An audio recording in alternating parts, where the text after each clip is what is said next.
Olá, eu sou Edson Leonel, sou professor do Departamento de Estruturas da USP São Carlos e nesse vídeo nós discutiremos as resoluções das questões que compuseram a prova 2 do curso de Mecânica dos Sólidos 1, ministrado no primeiro semestre de 2021. Então, na sequência, nós apresentaremos os enunciados das questões e, em seguida, as resoluções. A primeira questão possui o seguinte enunciado. A viga apresentada na figura abaixo é biapoiada e solicitada por um carregamento uniformemente distribuído de intensidade igual a 5 kN por metro e por uma força concentrada horizontalmente orientada de intensidade igual a 3 kN, a qual está aplicada no centro de gravidade da seção transversal. A viga e os seus carregamentos estão definidos com base em um sistema de coordenadas alfa, beta e gama, conforme ilustra a figura abaixo. Nesse sistema coordenado, os eixos horizontais alfa e x possuem orientações coincidentes, portanto horizontais. As dimensões da seção transversal estão apresentadas em centímetros. Sabendo que a seção transversal dessa viga, conforme apresenta o corte AA, ilustrado na figura, é definida com os eixos Y e Z, os quais são rotacionados de 60 graus em relação aos eixos beta gama. Para isso, determine, letra A, os diagramas de esforços solicitantes da estrutura, considerando o sistema coordenado alfa beta gama. E determine também o valor da máxima tensão de tração devida aos carregamentos externos. Então, qual que é a ideia aqui, dessa questão? Que é bem simples. Nós temos uma viga que simplesmente apoiado, um apoio aqui na extremidade esquerda, um outro apoio simples aqui na extremidade direita, um carregamento uniformemente distribuído e uma força concentrada aqui no seu extremo direito, de intensidade igual a 3, como nós mencionamos anteriormente. Mas essa ilustração aqui, essa descrição geométrica, ela é feita com base no sistema alfa, beta, gama, conforme está ilustrado aqui, onde o eixo alfa ele é horizontal, nesse caso aqui o beta vertical e o gama saindo aqui do plano da tela. Mas quando nós analisamos aqui o corte AA dessa figura, ou seja, a gente secciona aqui a estrutura no plano da tela, e nós olhamos aqui como está posicionado o plano da seção transversal, nós verificamos que o eixo gama, que é esse aqui, ele está inclinado de 60 graus em relação ao eixo Z, que define aqui a seção transversal. Então, qual que é a grande sacada aqui? Então, o que nós percebemos é que essa seção transversal ela não está perfeitamente alinhada com os eixos beta e gama. Ela está inclinada, conforme ilustra a figura aqui. Então, para que isso aqui acontece? Para que nós precisamos dessa orientação? Porque quando nós traçarmos aqui os diagramas de esforços solicitantes, nós vamos descobrir, na verdade, que o momento fletor atuante aqui, devido ao carregamento uniformemente distribuído, ele está orientado na direção de gama. Então, quando nós calcularmos aqui o vetor momento fletor, ele vai estar aqui orientado na direção de gama. Pode ser aqui na direção positiva ou negativa. Nós vamos determinar aqui com base no diagrama de esforços solicitantes. Tá bem? Com base no conhecimento da intensidade do vetor momento fletor e também da sua orientação, se ele está positivo, na direção positiva de gama ou negativa de gama, nós iremos fazer a decomposição desse vetor nas direções Y e Z, e aí a gente aplica a fórmula das tensões normais na flexão, muito tranquilo. Tá bem? Então vamos lá. Então, o primeiro passo para resolver esse problema é a determinação dos diagramas de esforços solicitantes. Então, para isso, nós precisaremos tomar a estrutura que nós vamos analisar, ou seja, uma viguinha biapoiada, carregamento uniformemente distribuído, com a forcinha aqui, axial de 3 kN aplicada no centro de gravidade da seção transversal. Então, como a gente já viu anteriormente, se essa força está aplicada no centro de gravidade da seção, ela vai causar apenas uma força normal, ou seja, como ela não tem bracinho de alavanca para quando você transportar ela para o centro de gravidade, você levar em conta momentos adicionais. Então, nesse caso, isso não acontece, ou seja, essa força normal ela apenas causa força normal mesmo. Essa força axial ela causa apenas esforço solicitante normal. Então, para isso, vamos construir aqui o diagrama de corpo livre da estrutura, onde nós substituímos as vinculações por reações equivalentes. Então, na extremidade esquerda, o apoio fixo, que impede os deslocamentos nas direções horizontais e verticais aqui nós substituímos, né, a sua influência por duas reações de apoio, uma horizontal e outra vertical. E na extremidade direita, né, como esse apoio impede apenas o deslocamento vertical, nós substituímos sua influência por meio de uma reação, né, de apoio vertical. Então, se a estrutura, né, tem que estar em equilíbrio, vamos aplicar aqui as condições de equilíbrio de corpo rígido. Então, se nós fizermos aqui a somatória de forças em x igual a zero, então eu vou ter menos HA mais 3 igual a zero, portanto, essa reação horizontal HA ela é 3 kN. Se nós fizermos somatória de momentos em relação ao ponto A igual a zero, nós teremos, né, o VB vezes 3, né, que nesse caso, que se nós aplicarmos a regra da mão direita, né, ele vai causar um momento positivo, né, ponta dos dedos no sentido da força, palma da mão orientada no sentido do ponto de aplicação da força até o eixo em torno do qual nós estamos somando momentos. Regra da mão direita, para onde o polegar apontar é o sentido do vetor momento, né, causado por ele. Então, se eu pegar aqui o VB vezes 3, então isso aqui dá um momento positivo, e temos que agora considerar a contribuição de momento causada pela força, né, uniformemente distribuída, onde nós teremos o 5, que é a intensidade do carregamento, vezes 3, que é o comprimento no qual ele está distribuído. Então, 5 vezes 3 nos dá, na verdade, né, qual é a força equivalente associada a esse carregamento distribuído, vezes o bracinho de alavanca, que é 3 sobre 2. Tá? Então, já que o carregamento aqui ele é uniformemente distribuído, né, o seu centro de gravidade, né, ou centroide, aí ele está exatamente na metade desse comprimento aqui, por isso que é 3 sobre 2, né, metade do comprimento. Isso aqui é igual a zero. Né? Então, fazendo a conta, a gente descobre aqui que o VB ele é 7,5 kN. Depois, ó, somatória de forças em Y, né, teremos o VA mais o 7,5, que é o VB aqui, né, menos 5 vezes 3 igual a zero. Então, o VA ele é 7,5 kN também. Fácil até aqui? Tranquilo. Então, com base na determinação das ações nas extremidades da barra, nós conseguimos construir os diagramas de esforços solicitantes. Então, para isso, ó, basta que a gente use as relações diferenciais que nós já vimos lá na primeira parte da matéria. Tá? Então, qual que é a ideia? Né? Ó, a gente sabe que o nosso dN de x dx é igual ao menos P de x, né? Ou seja, a variação da força normal ao longo do comprimento da barra ela é igual a menos a força distribuída paralela ao eixo. Nesse caso, como eu não tenho nenhuma força distribuída paralela ao eixo, né, então isso indica que o meu dN de x dx é igual a zero, ou seja, a variação da força normal em relação ao comprimento da barra é igual a zero. Então, né, qual função, né, ou seja, qual que é o nzinho que eu tenho que derivar que me dá um zero? É uma constante. Né? Se ele é constante, né, basta que eu considere, né, a força normal em qualquer um dos extremos, já que ele é constante. Né? Então, nesse caso aqui, a força normal dá 3. Né? Se ela está no sentido de tracionar a barra, então ela é positiva no nosso sistema, né, na nossa convenção de sinais aqui.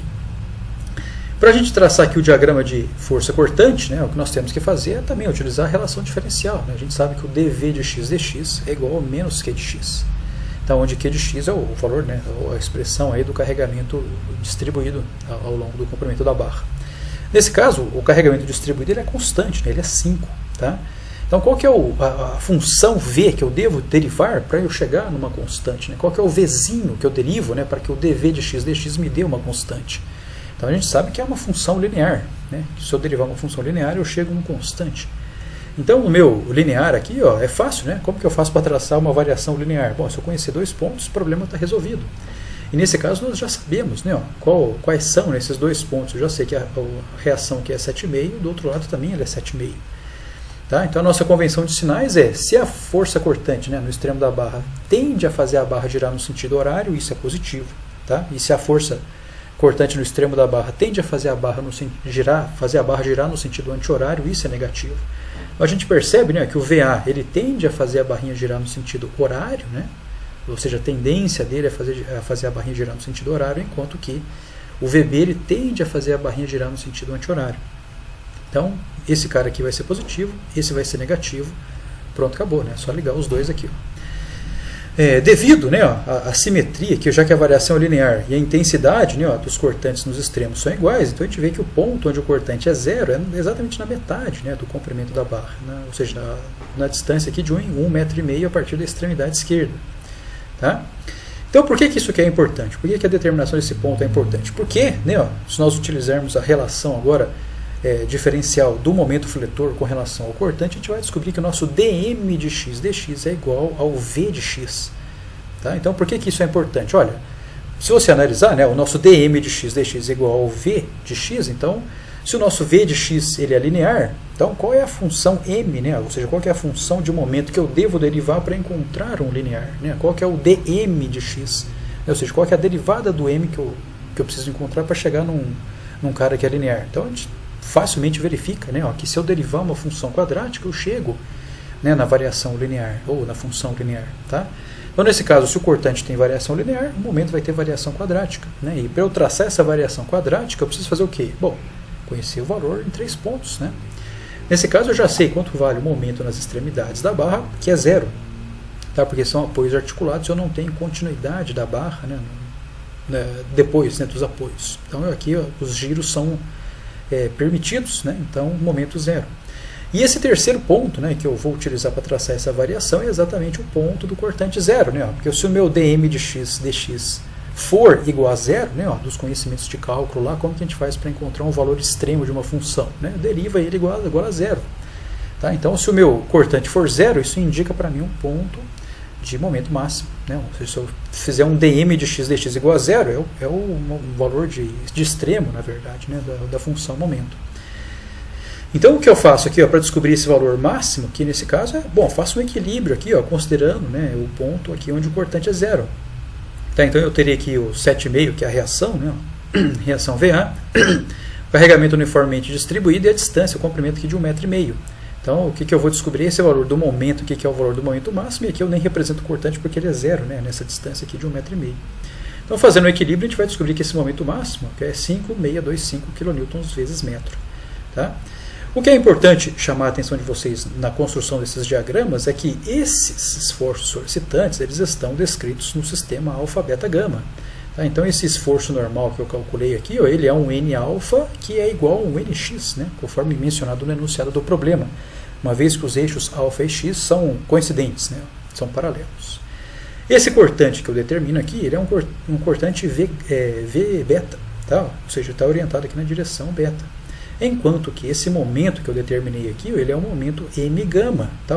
Se eu fizer aqui a regra da mão direita, né, esse momento que eu estou calculando aqui, ó, ele é um momento que está orientado na direção, ó, positiva do eixo gama. Tá bem? Tranquilo até aqui? Fácil, né? Então, para isso, utilize seu dedo aí para você enxergar o que está acontecendo, né, na barra. Então, imagine que você toma o seu dedo aqui, essa extremidade livre, aplica esse momento, né, ó, né, o sentido com a sua outra mão para onde o seu polegar apontar é o sentido do vetor momento, né? Você vai verificar e constatar, né, desse equilíbrio aqui que esse sentido que eu impus aqui é o sentido correto, né? Que do equilíbrio ele vai resultar um valor positivo e ele está causando, né, esse momento aqui uma tração na parte inferior, né, e consequentemente uma compressão na parte superior da barra. Certo? Além disso, o vetor momento, que é outro ponto importante aqui, ele está orientado na direção positiva do eixo gama. Esse é outro aspecto importante. Tá bem? Tranquilo até aqui? Ótimo. Então vamos calcular agora, né, as propriedades geométricas da seção transversal, para que a gente possa aplicar a fórmula das tensões normais na flexão. Então, ó, a seção transversal ela é uma seção transversal retangular vazada. Tá? Então é bem tranquilo. Ó. Então, a seção ela tem 40 de altura e 10 de base, tá? Mas a parte vazada, né, ou seja, a parte que você não tem material, ela é 36 de altura e 8 de base. Tá? Então é bem tranquilo, né? Como você tem, né, a parte cheia e vazada concêntricas, é facinho, né, de você calcular as propriedades geométricas nesse caso. Então a área da seção transversal vai ser quem? Né? Vai ser a área cheia, que é o 40 vezes 10, menos o vazado, né, que é o 36 vezes 8. Então essa área aqui, ó, de 112 centímetros quadrados é a área de material que eu tenho da seção transversal. Tá? Já o momento de inércia em torno do eixo Z, tá, ele é dado como? Né, ó, vamos aplicar a formulinha lá, ó, é base vezes altura ao cubo sobre 12. Né? Nesse caso eu nem tenho que fazer, né, o teorema dos eixos paralelos, porque a parte vazada ela coincide, né, o centro de gravidade da parte vazada ela coincide com o centro de gravidade da parte total da seção. Né? Tá bem? Então, se eu fizer aqui, né, ó, a base, que é 10 vezes a altura ao cubo sobre 12, tá, que seria correspondente ao momento de inércia da seção cheia, e aí eu desconto, né, o momento de inércia da parte vazada, que é 8 vezes 36 ao cubo sobre 12. Faz a conta e descobre, né, que vai dar 22.229,33 centímetros a quarta. Tá? Para fazer o y, a mesma coisa, né, só troca os eixos, né, onde a sua base vai ser a dimensão paralela ao eixo em torno do qual você está somando os momentos de inércia. Né? Eu vou ter aqui 40 vezes 10 ao cubo sobre 12, menos 36 vezes 8 ao cubo sobre 12. Faz a conta, vai descobrir que isso aqui dá 1797,33 centímetros a quarta. Tá certo? Então, se eu já sei, nesse momento, né, qual que é o esforço solicitante na direção gama, já sei quais são as propriedades geométricas da seção transversal em relação aos eixos Y e Z, basta que eu faça o que agora? Que eu faça a decomposição desse momento M gama em relação aos eixos Y e Z, e aí a gente aplica, né, a formulinha da flexão. Então, da orientação que foi informada no exemplo, né, nós temos a seção transversal, os eixos Y e Z, temos aqui o eixo gama, né, onde o ângulo, né, entre o eixo gama e o eixo Z é 60 graus. Então a gente já viu, né, do slide anterior que esse momento fletor aqui, esse M gama máximo, que é o 5,625 kN/m, ele está orientado na direção positiva do eixo gama. Tá? Então nesse caso, ó, o nosso vetor momento fletor ele é esse, ó, tá? Olha aqui, ó. Ou seja, ele está orientado aí na direção positiva do eixo gama. Então como que eu faço para descobrir, certo? As componentes, né, desse M gama ao longo, né, das direções Y e Z. Olha, basta que a gente faça uma decomposição vetorial. Nesse caso, o momento ele é um vetor. Tá bem? Então vamos fazer essa decomposição aqui. Ó. O nosso MY, né, ou seja, a componente Y dele é essa aqui. Né, ó, é a projeção dele na vertical. Ou seja, se eu pegar o M gama vezes o seno desse ângulo de 60, eu vou descobrir, né, que o meu MY, ou a componente Y desse M gama, ele é 4.871 kN vezes metro. Da mesma forma com que o MZ ele vai ser o M gama vezes o cosseno desse ângulo de 60, ou seja, a projeção desse vetor aqui no eixo Z. Tá? Então a gente faz a continha e descobre que o MZ ele é 2.813 kN vezes metro. Tá? Então quando eu vou aqui para o plano da seção transversal, tá? Os momentos, né, atuantes nas direções Y e Z são esses. Né, ó, que eu até coloquei aqui um MY, que eu coloquei aqui um tracinho vermelho nele, que eu já vou explicar o que é, e um MZ que eu coloquei um tracinho azul, tá, em cima dele para descobrir o que é. Tá? Já vou dizer para que serve esses carinhas aqui. Ó. E esses caras, né, o que o problema pede na letra B é que a gente determine a máxima tensão de tração no problema.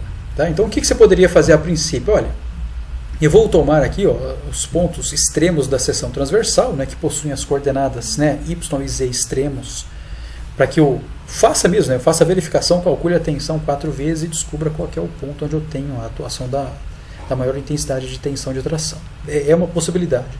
Mas você já consegue resolver o problema, tá, verificando quais são as tensões mobilizadas pelos momentos fletores. Né? Então com isso você consegue fazer apenas uma continha para resolver. Tá? Então olha só, e aqui entra, né, o fato de por que eu pintei o MZ aqui de azul e o MY de vermelhinho.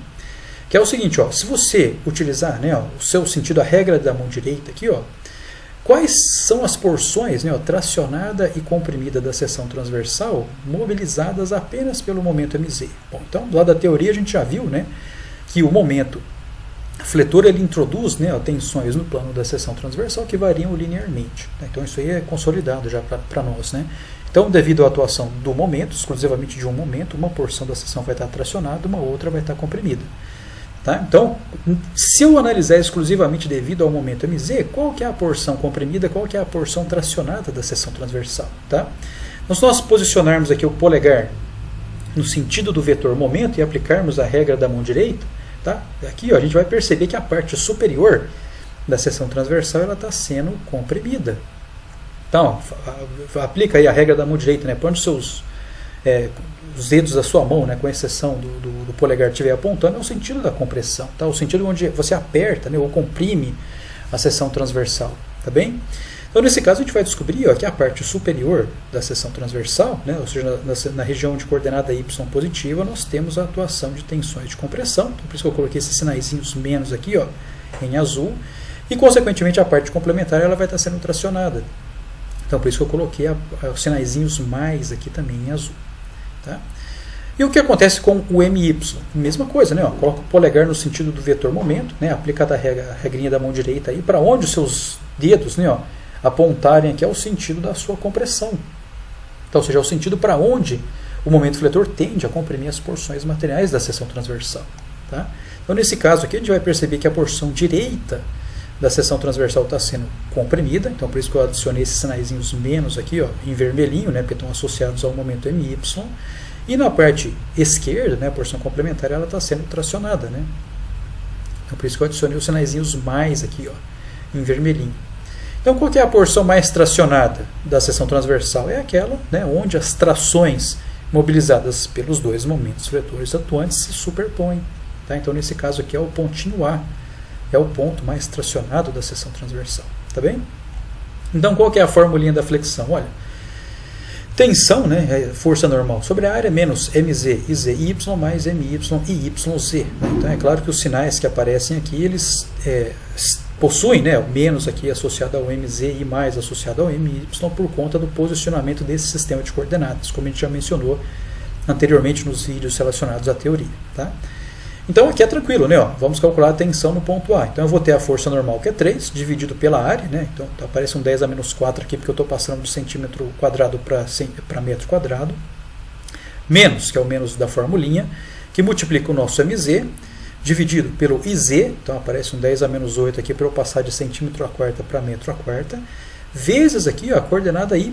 Tá? Se a altura total da seção transversal tem 40 centímetros, então quer dizer que o centro de gravidade está na intersecção dos centros dos eixos de simetria da seção, tá? Ou seja, a uma distância de 20 centímetros a partir da extremidade inferior. Então a coordenada y do pontinho A, ele é menos 20 centímetros, ou menos 0,20 metros.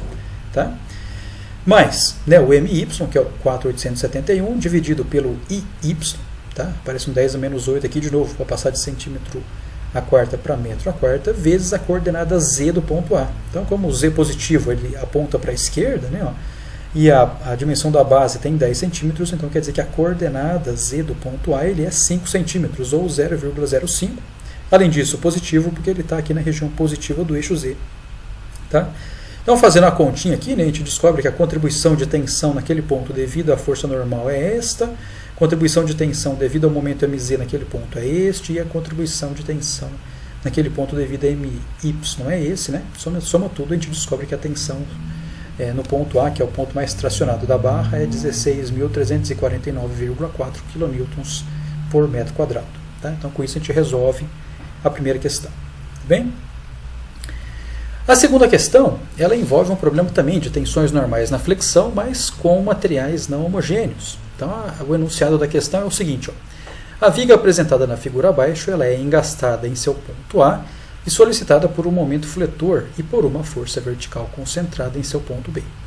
Para essa estrutura, determine, olha, assumindo, né, que a viga apresentada na figura anterior possua a seção transversal indicada abaixo, ou seja, ela é não homogênea, mas, né, com um eixo de simetria, que é o eixo de simetria vertical, determine a tensão normal nos pontos A e B, indicados na figura abaixo, para a seção transversal mais solicitada à flexão. Tá? Ou seja, aquela seção transversal que possui o maior valor de momento fletor atuante em módulo. Tá? Então, nesse caso, né, considere que o E1, ou seja, o módulo de elasticidade longitudinal para a parte superior, aqui, que é o material 1, ele possui 100 gigapascal, e o módulo de elasticidade longitudinal para o material 2, que é a parte de baixo, ele é 400 gigapascal. E, além disso, as dimensões apresentadas aqui da seção transversal estão indicadas em centímetro. Então, bem tranquilo, ó, o que nós vamos fazer aqui? Né? Ó, primeiro, vamos traçar o diagrama de corpo livre, né? Calcular as reações de apoio, traçar diagramas de esforço solicitantes, identificar qual é a seção transversal mais solicitada e depois identificar também qual é a intensidade do momento fletor atuante. Bem, depois calculamos as propriedades geométricas da seção transversal e calculamos facilmente as tensões nos pontos A e B. Então, para isso, ó, o problema a ser resolvido é esse, né? Uma viguinha engastada, solicitada é um momento fletor e é uma força concentrada na extremidade livre, né? Então, para esse caso, o diagrama de corpo livre, né, como é um engaste e é uma viguinha, né, eu vou ter apenas uma reação vertical no ponto A e um momento fletor aqui reativo, que eu estou chamando de MA. Tá aí, obviamente que eu arbitrei estes sentidos aqui. Então, vamos impor as condições de equilíbrio de corpo rígido. Então, vamos fazer aqui, ó, somatória de forças em Y é igual a zero, então eu vou ter o VA menos 3 igual a zero, então o VA vale 3 kN.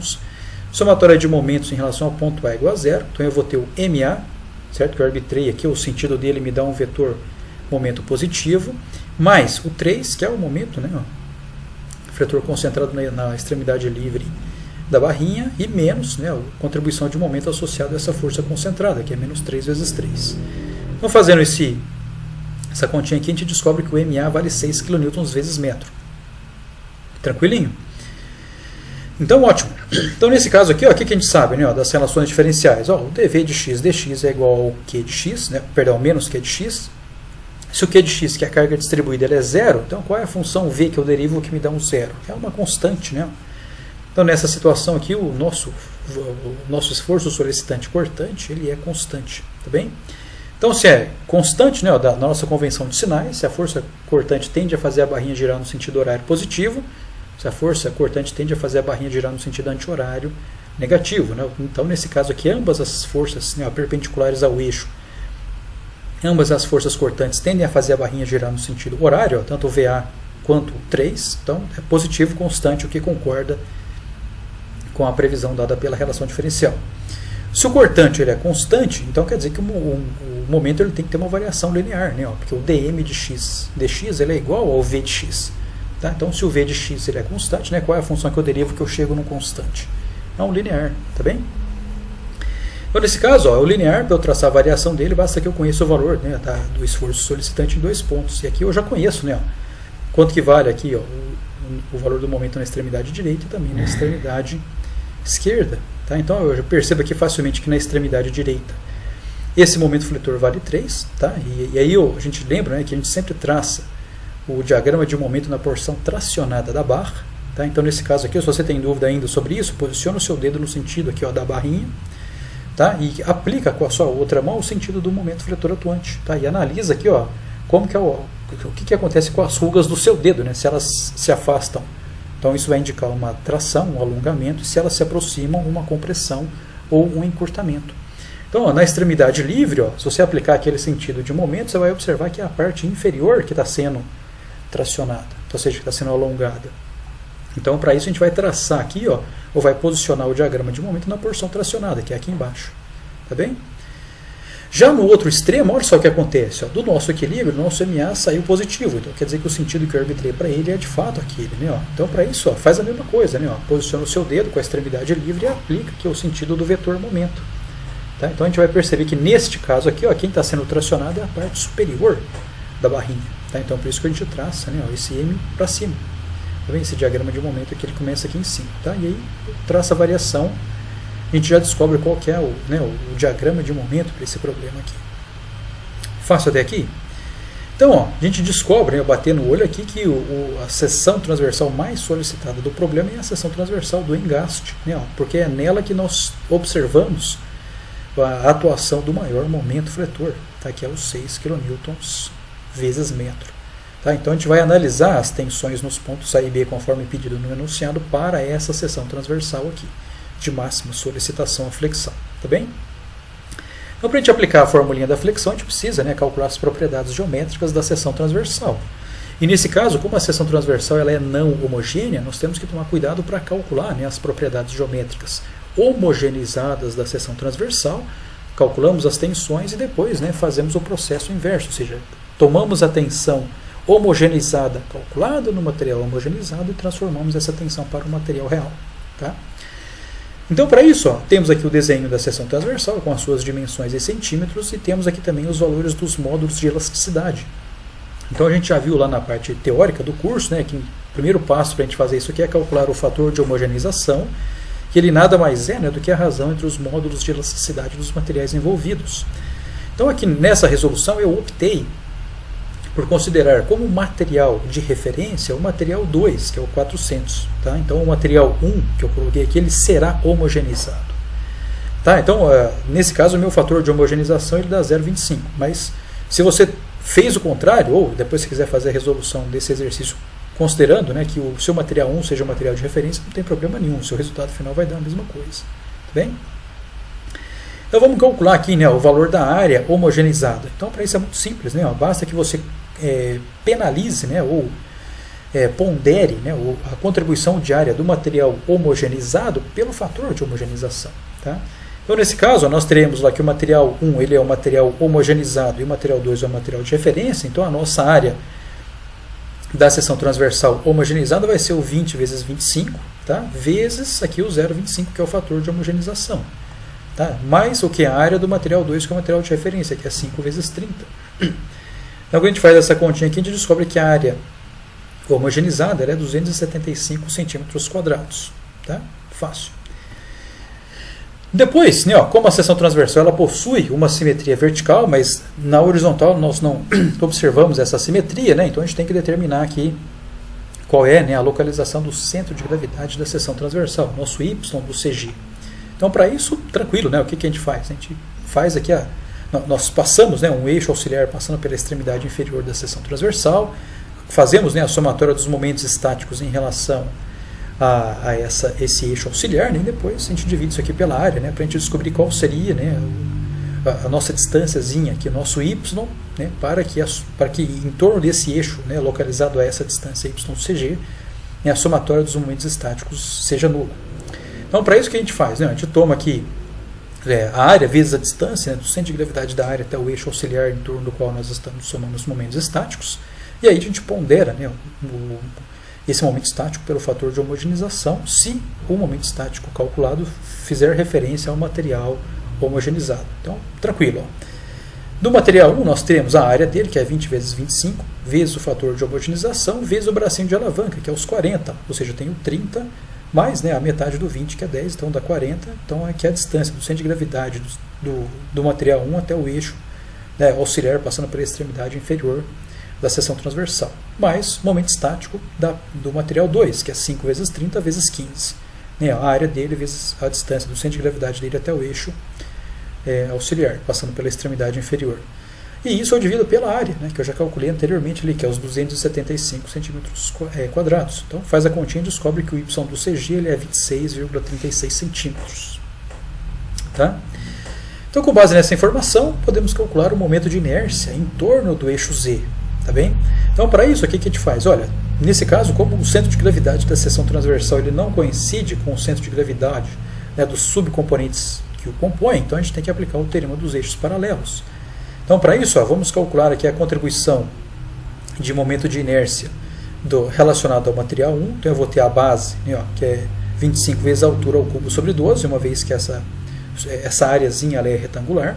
Então, é o momento de inércia, né, do subcomponente em relação ao seu próprio centro de gravidade, mais a área dele, vezes a distância, né, do centro de gravidade dele até o centro de gravidade da seção transversal ao quadrado. Né? Então, eu vou ter os 40 menos 26,36 ao quadrado. Se isso, né, corresponde ao material homogeneizado, multiplico por 0,25. Tá? Mais contribuição, né, de momento de inércia do material 2, né, que é base vezes a altura ao cubo sobre 12, mais a área dele vezes a distância, né, do centro de gravidade dele até o centro de gravidade da seção ao quadrado. Não pondero nada aqui, porque ele é meu material de referência. Né? Então eu faço a continha e descubro que o momento de inércia nesse caso aqui é 58.030,31 centímetros a quarta. Tá bem? Nesse caso aqui, ó, é bem tranquilo, né, porque o único esforço solicitante, né, que causa tensão normal no plano da seção transversal é o MZ. Tá bem? O MY nesse caso é zero, então só temos, né, o momento MZ causando tensão normal no plano da seção transversal. E além disso, a força normal é zero também. Tá? Então, daquela formulinha da tensão normal na flexão, que é N sobre A menos MZ e ZY mais MY e YZ, se o N é igual a zero e o MY é igual a zero, então só sobra, né, a tensão normal a ser calculada, né, ela só sobra o termo do meio, né, que é menos MZ e ZY, só isso. Tá? Então vamos aplicar aqui, né, vamos calcular aqui a tensão nos pontos A e B conforme pedido no enunciado. Então eu vou ter aqui, ó, para o ponto A, como ele é o material homogeneizado, né, só lembrar de multiplicar depois a tensão calculada pelo fator de homogeneização. Então eu vou ter aqui, ó, menos, que é o menos da formulinha, né, ó, que multiplica aqui, ó, menos 6, que é o valor do momento MZ atuando lá no plano da seção transversal. Você fala, mas por que ele é menos 6? Tá? Porque é só você analisar o sentido do vetor momento. Tá? Olha só, a gente não chegou à conclusão quando nós traçamos o diagrama de momento, que era a porção superior que estava sendo tracionada. Lembra-se disso? Então, para isso, ó, se eu colocar um momento aqui, ó, MZ, com o sentido negativo, né, imagina que o vetor momento esteja aqui atuando no sentido negativo, eu vou concluir facilmente, né, ó, que para essa situação, a parte superior está sendo tracionada e a parte inferior da seção transversal está sendo comprimida, que corresponde àquela situação traçada, né, nos diagramas de momento. Tá bem? Então esse momento aqui, mz, ele é menos 6, que divide, né, pelo momento de inércia que nós calculamos anteriormente, aparece o 10 a menos 8 aqui para passar de centímetro a quarta para metro a quarta, vezes a coordenada y do ponto calculado. Né? Então, como que eu faço para calcular essa coordenada y? Pego aqui os 50 centímetros menos, né, o y do CG, ou seja, a distância daqui até aqui embaixo. Tá? Então, transformando isso aqui para metro, né, os 50 centímetros vira 0,5 e os 26,36 vira, né, menos 0,2636. Tá bem? Multiplicamos isso aqui pelo fator de homogeneização, né, para transformar a tensão calculada no material homogeneizado para um material real. Pronto. Temos aí, chegamos à conclusão que a tensão naquele ponto ele é 611,06 kN por metro quadrado de tração, né, como já havíamos inicialmente verificado, né, lá no traçado mesmo do diagrama de um momento fletor. A tensão no ponto B, ela será de compressão, né, também, né, intuitivamente a gente já percebe isso, né, então teremos aqui, ó, menos, né, que é o menos da fórmula, menos o valor, né, que é o momento fletor, aqui o menos 6, que é o momento fletor atuante naquela seção transversal mais solicitada, a coordenada y do ponto B, que nada mais é do que menos, né, o y do CG, tá certo? E dividido aqui pelo IZ, tá? Fazemos a conta e descobrimos que a tensão no ponto B ela é menos 2.725,47. Não tenho que aplicar sobre ele fator de homogeneização, porque ele é o meu material de referência. Bem? Então, com isso, tem tensão aqui no ponto B calculada. Questão 2 resolvida.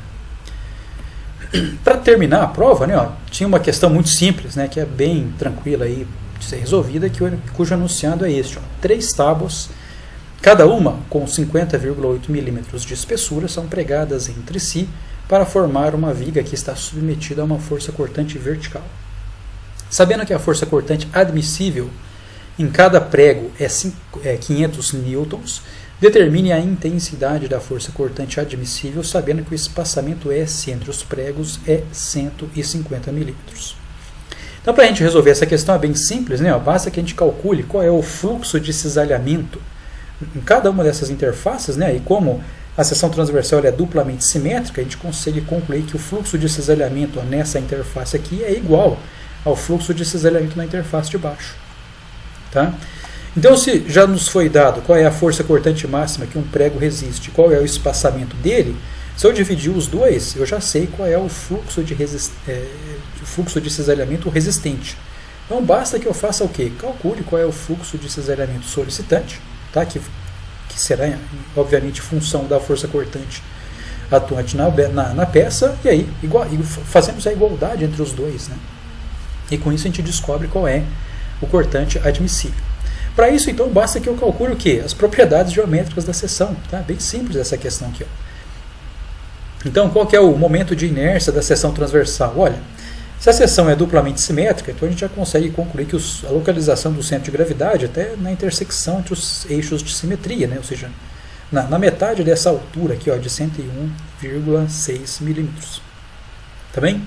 Então, como que eu faço para calcular aqui o momento de inércia? Ó, como, né, esse cortante aqui, ó, ele é um cortante Y, né, então a gente calcula aqui o momento de inércia em torno de Z. Então eu vou ter o 152,4, que é a base, vezes a altura, que é o 50,8 ao cubo sobre 12, mais a área dele, 152,4 vezes 50,8, vezes a distância do centro de gravidade desse carinha até o centro de gravidade da seção, que me dá metade dessa altura aqui, né, o 50,8 sobre 2, mais a metade dessa outra altura, que é o 101,6 sobre 2, tá? Essa distância aqui ao quadrado.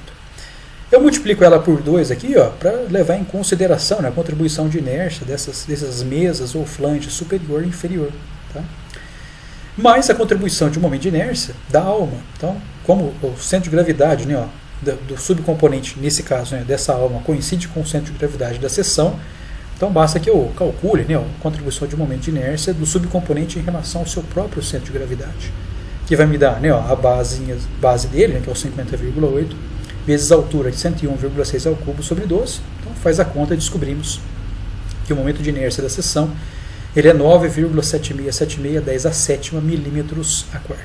Tá? E aí, ó, o que falta para a gente resolver o problema? Falta a gente determinar qual é o momento estático da seção transversal, hein? Considerando aqui esse ponto, né, de conexão entre, né, a mesa alma, que é o ponto onde o prego aqui ele vai estar solicitado ao corte. Tá? Então, nessa situação, ó, qual que é o momento estático? Olha, tranquilo, basta que eu tome aqui a área do subcomponente e multiplique ele pela distância, né, do seu centro de gravidade até o centro de gravidade da seção. Então, qual é essa conta? Né? A área dele, que é 50,8 vezes 152,4, né? Que tanto faz que seja a mesa superior ou a inferior, da conta é a mesma, que multiplica, né, a distância do seu centro de gravidade, tá, até o centro de gravidade da seção, que me dá a metade dessa altura mais a metade dessa outra. Tá? Então faz a conta aí e descobre que o QZ, né, que é 5,8993 a quinta milímetros cúbicos. Tá? Então depois disso é só agora, né, com base no cálculo dessas duas propriedades, é só fazer a igualdade dos fluxos. Então eu vou ter aqui, ó, um fluxo de cisalhamento, um Q resistente, né, que nada mais é do que a razão entre, né, a força resistente no prego, né, já que eu tenho uma única camada, né, de pregos aqui, força dele dividido pelo espaçamento, que é 150 milímetros, que é igual, né, ó, ao fluxo solicitante, que é relacionado aqui à força cortante, que multiplica, né, o momento estático dividido pelo momento de inércia. Então faz a continha aqui e descobre, né, que a força cortante máxima para essa configuração é 551,91 newtons. Tá? Bem facinho essa questão aí. Então, para concluir, foi essa prova, né? Uma prova bem simples, mas que serve para praticar os conceitos. Né? Então, a questão 1, nós tínhamos, né, uma questão que envolvia a determinação dos esforços solicitantes. Né? Eu queria ver se vocês enxergavam, né, qual é o sentido de atuação do momento fletor, para que vocês enxergassem quais são as porções tracionadas e comprimidas da seção transversal. Tá? Depois a continha era bem simples de ser feita. Na questão 2 envolvia, né, uma parte de flexão de materiais não homogêneos, que é uma parte muito importante, principalmente nos dias de hoje, né, onde nós estamos utilizando cada vez mais materiais compósitos e multifásicos, enfim, onde nós temos materiais com diferentes propriedades mecânicas, então precisamos levar em conta aí esse processo de homogeneização, né, na determinação da tensão normal. A questão em si era muito simples, né? Você tinha um momento fletor muito bem caracterizado, seção transversal também muito simples de ser analisada, né? Bastava calcular um único, né, momento de inércia, bem simples mesmo. E por fim, né, a terceira questão, que era muito tranquila de ser feita, mas que tem um apelo prático legal, né, de você calcular, né, forças resistentes, né, com base aí em configurações, né, geométricas pré-definidas. Enfim, a prova estava bem simples e servia, né, para a gente praticar aqueles conceitos que nós vimos no curso. Tá? Então, muito obrigado, um grande abraço.